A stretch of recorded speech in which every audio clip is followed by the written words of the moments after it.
Hi folks, it's Rich here. How's everyone doing?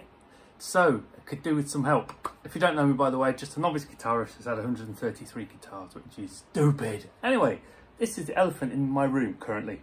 This is a Vox AV15 amp. It's an analog amp with 2 valves in it.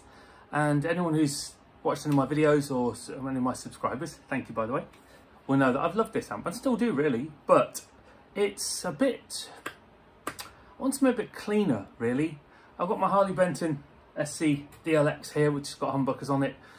And the things for this amp, even though it's got some, you know, obviously a variety of different settings on it, it just starts to get a bit fuzzy, muddy, breaky-uppy, farty sounding. I suppose valve-y type amps are supposed to do that, but as soon as I add on, you know, some delay and some chorus, or I put my Behringer pedal on or anything like that, it just starts to all get a bit sounding, and it's doing my head in.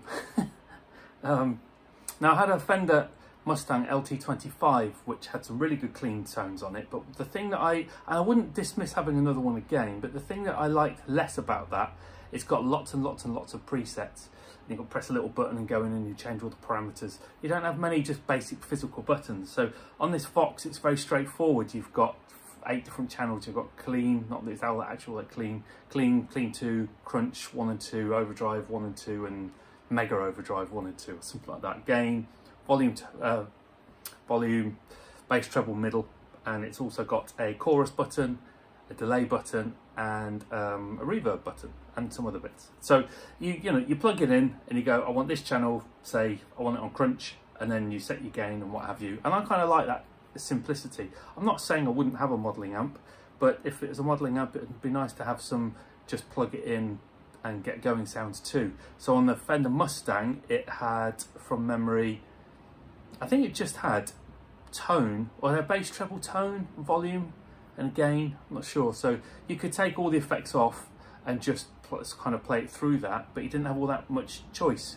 But that notwithstanding, it did give some, really good clean tones. I mean, I suppose arguably you could say, well, Rich, why don't you just fiddle around for a couple of hours and find a bunch of tones that you like and then save them as patches? I suppose you could do that. But yeah, so I'm looking really for anyone's opinion on replacing this with something that will give me, yeah, I don't think I really want, as a sort of a bedroom player, I don't think I really want that broken up, fractured kind of sound. Even when I've got the overdrive channel on, I just want it to be a bit crisper somehow. So I only paid £100 for this used, and I guess I wouldn't want to spend more than about £150 budget-wise. I know it's not a lot of money here in the UK. There are quite a lot of things on the used market. There are lots of Marshalls I keep seeing, like MG50 CFX or 15 CFXs, and there's lots of those which seem to have, they have the buttons on the front, which is quite handy as well. But I don't know how clean those really would be. I've looked at some reviews. Like I say, maybe I'd get a Fender Mustang again and play around with it. But any ideas that you have? This is my main guitar nowadays. Thank you, Sarah, which is humbucker equipped with a coil tap. But at some point there'll be another Strat here as well. The amp, obviously all amps can take pedals, but at some point I'll probably be putting an effects, maybe a processor board through it, or something like one of the Boss RC 3 or 5 looper pedals as well. But yes, ideas appreciated. Thank you. Look forward to your comments.